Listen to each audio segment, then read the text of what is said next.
Good afternoon, everyone. This is Mitchell here on my YouTube channel. It's great to see you guys again. I would first of all appreciate it if you guys like this video and subscribe to my channel.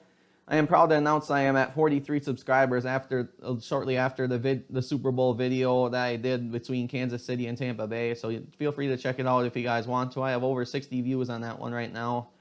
And I am also at 183 for weight. I've really lost a lot of weight this winter. Quarantine's really led to a lot of weight loss for me. So it's another accomplishment I have. So we'll move on today. Today's subject will be the 2021 NBA All-Star Game. It is really amazing to know and some normalcy that they're going to have it this year. And there's a lot of good players that made it this year. Also some reserves I'm very surprised on, but I'll go over it. First of all, Team LeBron will be red as usual, and then secondly for blue, Kevin Durant will be the team captain for that one. So he'll select all the players. The players won't even be selected till March 5th. So that'll be when they're selected for the All-Star Game. So we'll go over who made it basically as the starters, and then who also made it for the reserves. So our first starter, which is our superstar for the Milwaukee Bucks, Giannis Antetokounmpo. And then from the Washington Wizards, Bradley Beal. And then thirdly, from the Golden State Warriors, Stephen Curry. Fourth is Luka Doncic from the Dallas Mavericks. Fifth is team captain Kevin Durant. Sixth is from the 76ers, Joel Embiid. Seventh is Kyrie Irving from the Brooklyn Nets, the red hot Brooklyn Nets, who are the second seed currently in the East. Number 8 is LeBron, which is the other team captain, and Jokic is the ninth starter in the game, and then Kawhi Leonard from the Denver Nuggets, and then lastly Kawhi Leonard from the Clippers.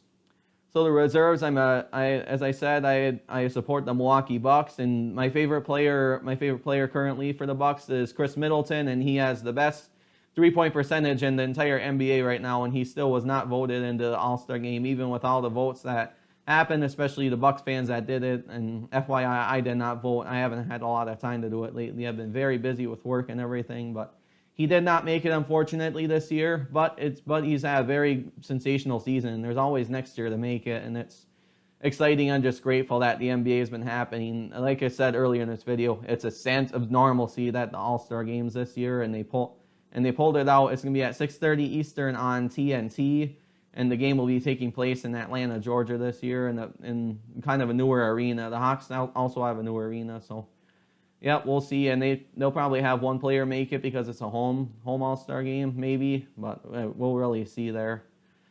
Next for the reserves, we have Jaylen Brown from the Boston Celtics. Anthony Davis will be from the Lakers, which obviously I think LeBron will take him there. Paul George from the Los Angeles Clippers. Rudy Gobert from the Red Hot Utah Jazz. James Harden from the Brooklyn Nets. Zach LaVine from the Chicago Bulls. And from Portland, Damian Lillard. From Utah, Donovan Mitchell. From Phoenix, Chris Paul. And Phoenix has actually been playing definitely pretty well this year. They're top four in the West. So I think they're very much underrated, and I think they're exceeding a lot of expectations this year since the Chris Paul trade happened from the Rockets to the Suns. So yep, that's definitely a big statement that they're continuing to play well. Next, we have Julius Randle, former Kentucky star, playing for the Knicks. Ben Simmons from the 76ers. Jason Tatum for another player from Boston.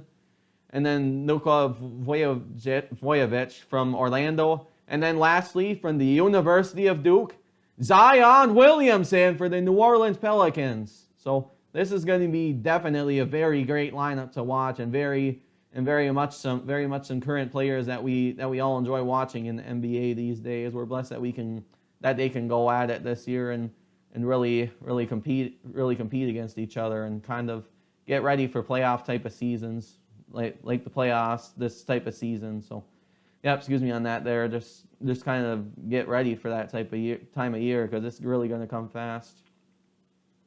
So for each selection, it's Jaylen Brown's first All-Star selection. He's had multiple All-Star seasons for the third time in the last 4, but he actually is starting this year, so that's definitely something there. Yep. So the 9th All-Star selection will be James Harden, LaVine's first All-Star selection, Julius Randle's first one, Ben Simmons is making his third this year. Jason Tatum's his second. And then Luka Vojovic from Orlando, he's played very well. He's had another great season, and it's his second appearance. Anthony Davis from the Lakers, he's played for the Pelicans for quite a while, but he's with the Lakers now. It is already his 8th year. I cannot believe he's been in the league that long. It's phenomenal. The seventh All-Star selection is Paul George from the Clippers. Excuse me. Rudy Gobert's All-Star selection is the second one. Damian Lillard has made a 6th All-Star game this year. Donovan Mitchell it's his second All-Star appearance. Chris Paul's 11th. And Zion's first selection. So his very first selection. This is he is 20 obviously because he left Duke very early to play in the league.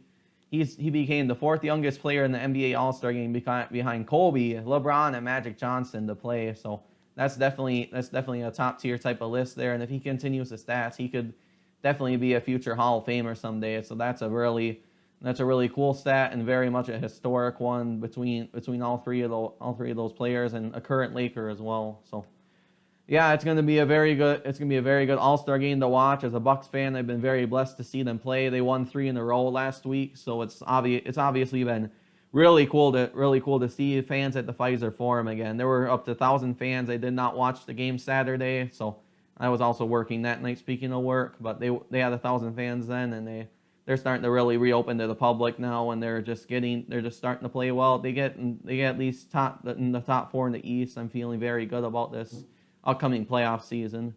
I hope you guys enjoyed, and please comment below on your predictions, who you think could have made the All-Star game, if you think the lineup's right. I would love to hear from you all today.